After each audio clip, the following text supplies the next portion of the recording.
Assalamualaikum warahmatullahi wabarakatuh. Bismillah, alhamdulillah, wassalatu wassalamu ala rasulillah wa ala alihi wa sahbihi wa mawala amma ba'du. Bapak-bapak, ibu-ibu rahimakumullah, di dalam diri manusia itu ada potensi untuk menjadi orang baik itu cukup besar. Potensi untuk menjadi orang baik itu di situ diwakili oleh sosok malaikat. Jadi sebenarnya di dalam diri manusia itu ya ada malaikatnya juga.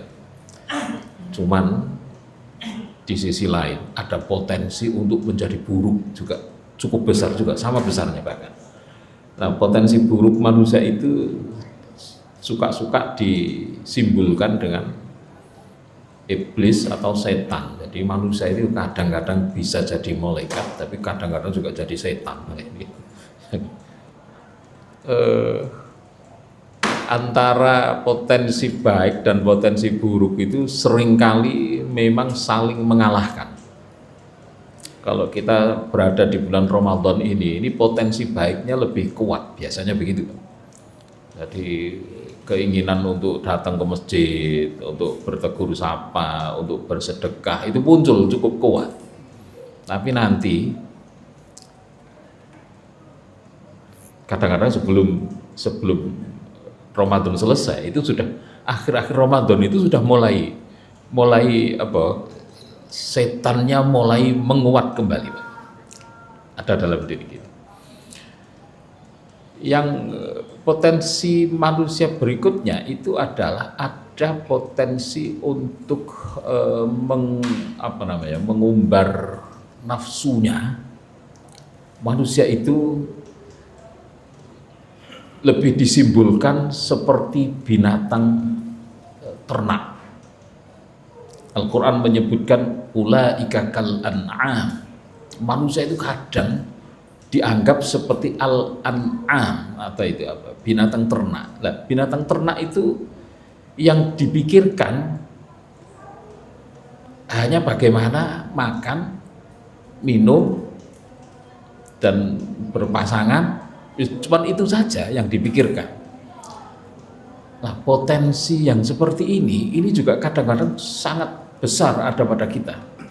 Banyak di antara kita itu hidup itu ya hanya untuk 3 hal itu, makan, minum, berpasangan, ya itu mulai dari melek pagi sampai nanti kembali ke pembaringan lagi, itu yang dipikir ya hanya itu saja.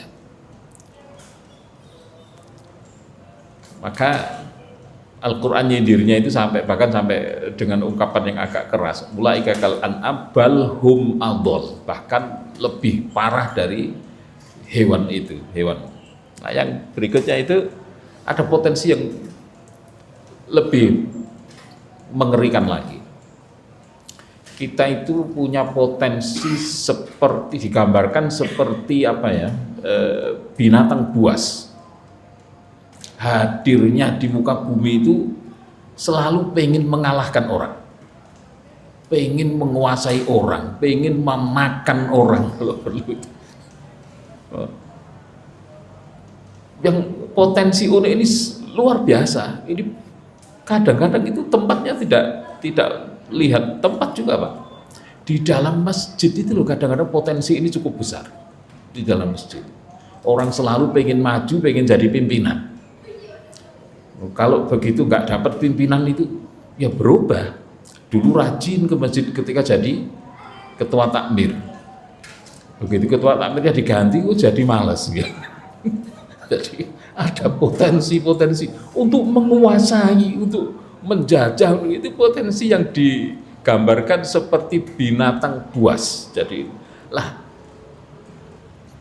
ketika potensi-potensi seperti ini masih berkecamuk dengan kuat di dalam diri manusia, maka manusia punya potensi untuk menjadikan alam ini tempat untuk dia melakukan kerusakan demi kerusakan.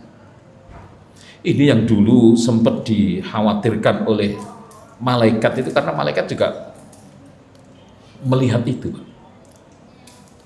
Kalau yang ngisi dunia ini punya karakter seperti itu, yang menjadi pimpinan dunia karakternya seperti itu, kalau nggak menghumbar nafsunya, ya pengen mendominasi, menguasai dan lain sebagainya, ditambah lagi kerjasama dengan iblis dan setannya, malaikat itu hanya kecil.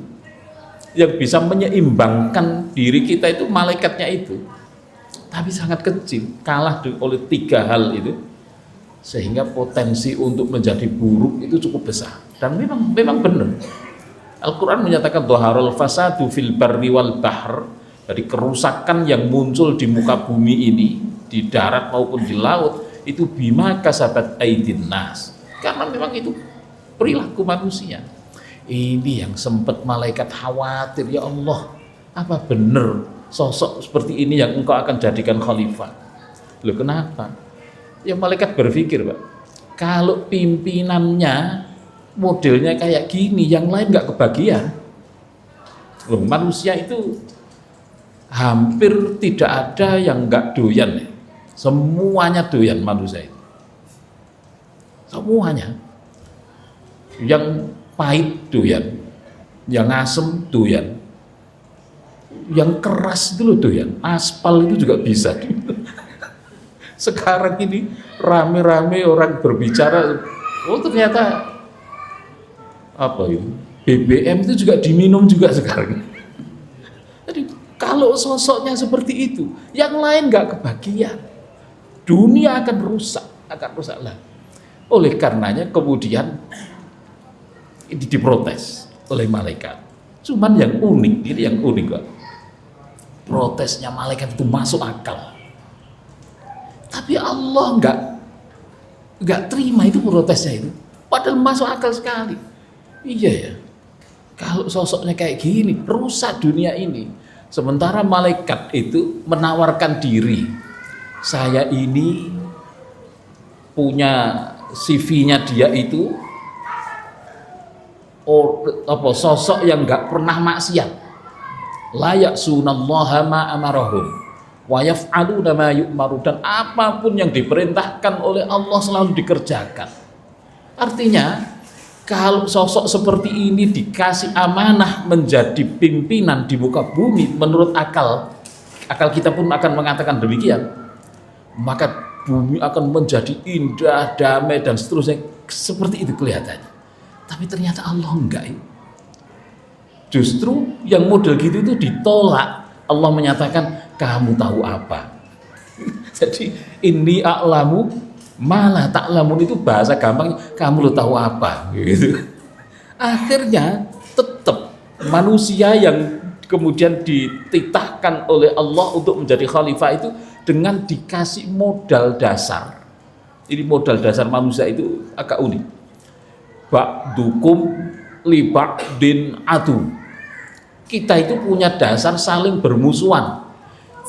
Nggak bisa, kita itu nggak bermusuhan, itu nggak bisa, selalu akan saling bermusuhan. Ba'dukum li ba'din adu, karena ini sudah titahnya Allah, sudah apa ya, sudah keputusannya Allah. Nah ternyata ada nilai-nilai kebaikan yang muncul dari permusuhan.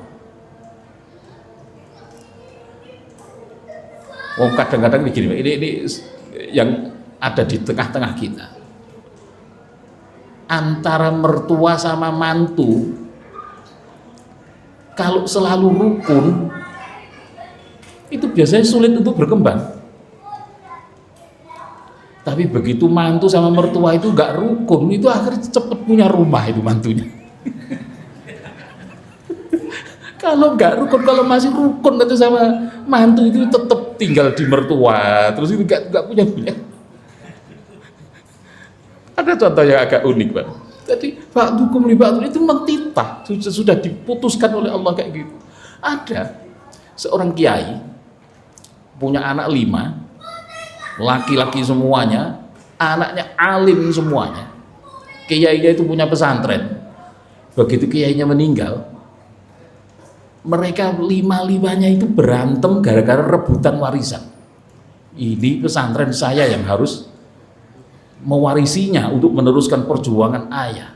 Adiknya juga nggak mau terima karena dia juga merasa saya jebolan dari Mesir. Akhirnya nggak mau, berantem, gara-gara berantem akhirnya lima-limanya itu nggak mau tinggal di situ, terus pergi kemana-mana karena dia alim. Akhirnya yang satu tinggal di sini bikin pesantren lagi, yang satu tinggal di sini bikin pesantren. Yang asalnya cuma ada satu pesantren, gara-gara berantem sekarang ada 4 pesantren. Ba'dukum li ba'din adu. Itu yang malaikat gak paham.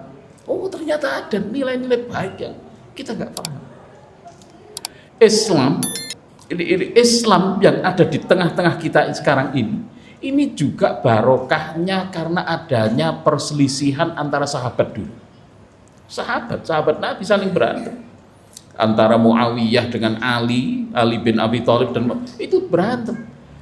Ini kemudian yang mengambil keputusan, saya nggak mau ngeblok sana ngeblok sini, akhirnya dia lari ada yang sampai ke Cina.